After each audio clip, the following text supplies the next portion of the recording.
Good morning, my fellow yogic travelers. I'm mighty glad to be alive today, and I hope that you are too as we continue to live, laugh, love, learn, linger, and live the life we love. All this week and all this month, I just want to acknowledge that the Yoga Circle began 40 years ago, 1985, with an unbelievable legacy in what I call the golden era of the Iyengar tradition.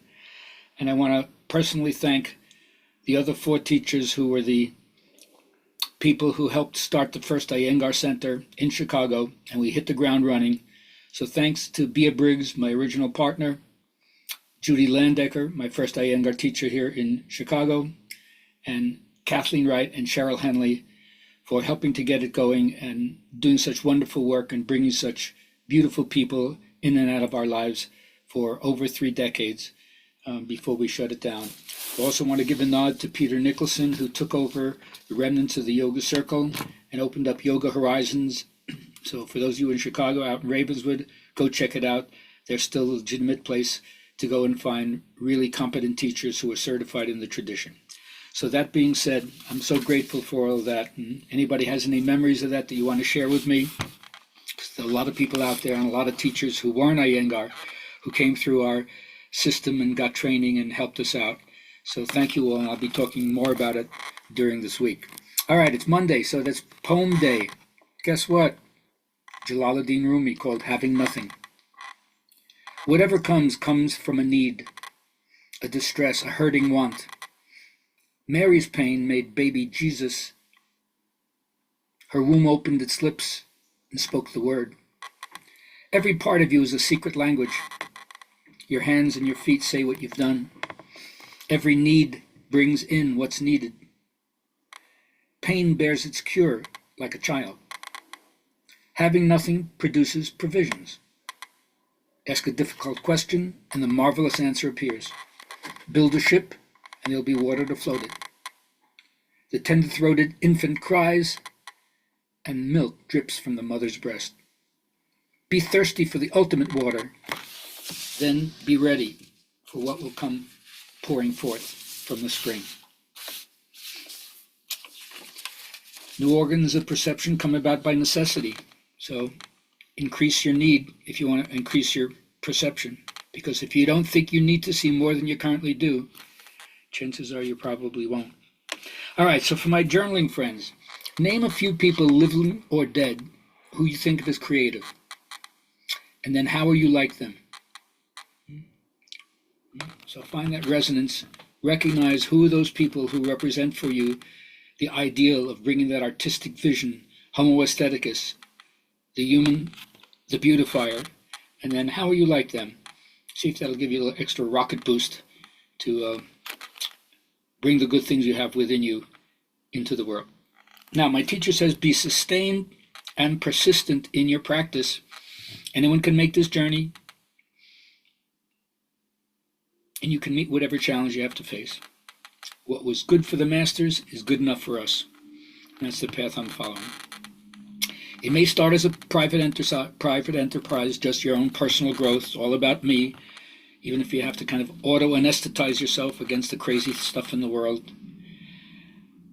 But anybody who realizes they have a soul is entitled to ask these questions about it, find out more about it, immerse yourself in it. Now, in the yoga theory, they have the idea of the kundalini, the dormant potential of our own nervous system, which is like spiritual gasoline, that when you awaken it, it kind of helps you move into the transcendent vision. But at the beginning, it's much more focused on me, I, me, mine. Muladhara, the root base. That's where you're hanging on, grim avidity for life, not enjoying anything, but doing whatever you can. And it's really hard to step into the playful aspects when you're so concerned about survival and self-preservation. But they didn't get the second chakra, Swadhisthana, her favorite resort, and that's where the zeal for life with a sexual orientation comes in. Pleasure or frustration. This is what's happening here. Very Freudian, you could say, in its erotic character, and eros just means like the love of life.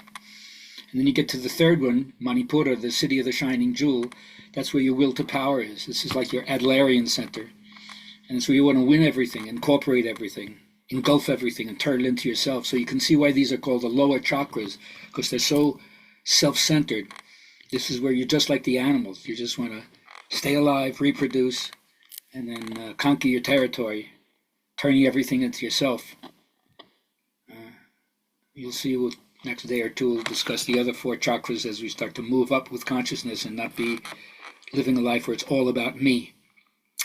But here's what I've learned as my aging process goes on. Of course, this is not limited to age, but it takes more of a toll on you as you age. Are you willing to change everything in your life at a moment's notice? Because we all have specific periods of action where we know what we're doing, and other periods where we don't know what the hell's going on. And yet, we're capable of staying with that not knowing, that unknowingness, and waiting for a vision. So sometimes you just have to be patient. But all I can say is if you've made it thus far, especially for my older friends, you've survived all your challenges of life with a renewed sense of purpose, I hope. Haven't you matured through every adversity and gained perspective, the broad perspective of that which happens over time? That's what enables us to recontextualize past failures and find some silver linings in those dark clouds. There's always some kind of gold in whatever burden we carry. Anyway, how do you know this? Well, you can give a testimonial dinner to the severe teachers in your life. Those facts were facts, but the conclusions that we drew from that were wrong. And so, my friends, if you've made effort to set things right,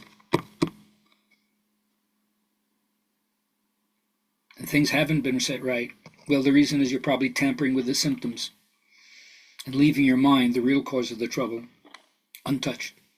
Struggling with circumstances and trying to transform yourself by the renewing of conditions outside of yourself almost never works.